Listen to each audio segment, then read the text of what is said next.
मुश्किल में संगी मानुष तन पाए, दुनिया में आके माया में भुलाए। मुश्किल में संगी मानुष तन पाए, दुनिया में आके माया में भुलाए। तोरे 2 दिन के जिंदगानी में संगी भजन कर लेगा। तोरे 2 दिन के जिंदगानी वो दीदी भजन कर ले।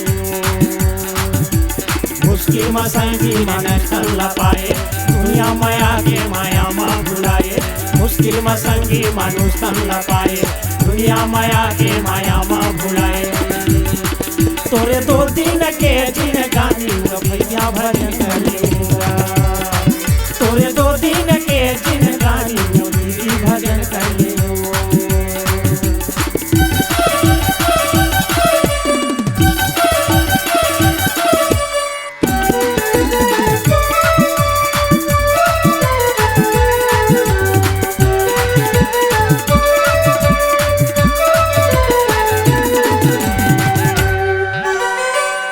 दुनिया में आके कर्म कर लेगा,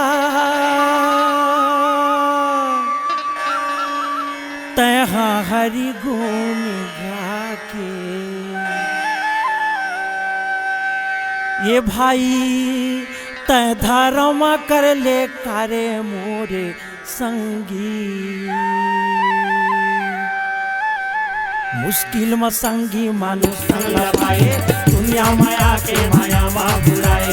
मुश्किल में संगी मानुष तन पाए, दुनिया में आके माया में भुलाए। तोरे 2 दिन के जिंदगानी जो भैया भजन कर लेगा।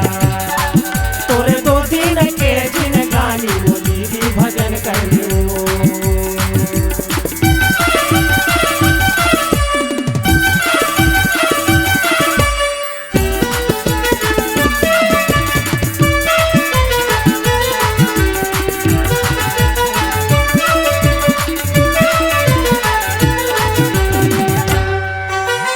माटी के चोला माटी में जाहिगा,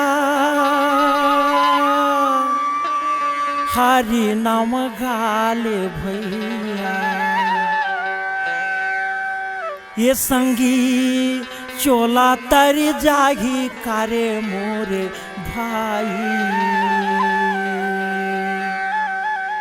मुश्किल में संगी मानुष तन पाए, दुनिया में आके माया में भुलाए।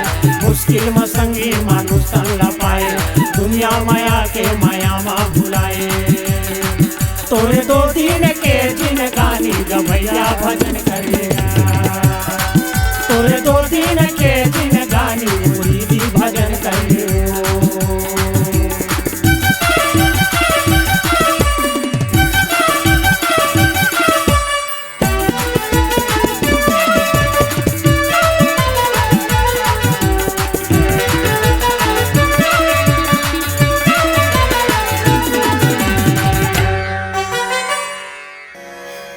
दीदी हो, अयोध्या में जब आनंद हो ना, अगार धूप केसर उड़त रहा है। उस समय सूर्य देव 1 महीना भैया भगवान को 16 देखत देखत रह गेगा।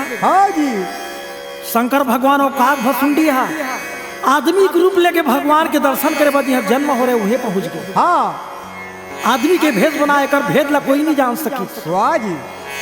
चारों तरफ भगवान की जय जयकार हुआ था। संध्या के बेरा हो गया इसे जान पड़ा है। राजा दशरथ के महल के उस समय कलश जन्म और चंद्रमा इसे दिखाएगा। और सुंदर छोटे छोटे महल चंदैली हुए ऐसे लगाए।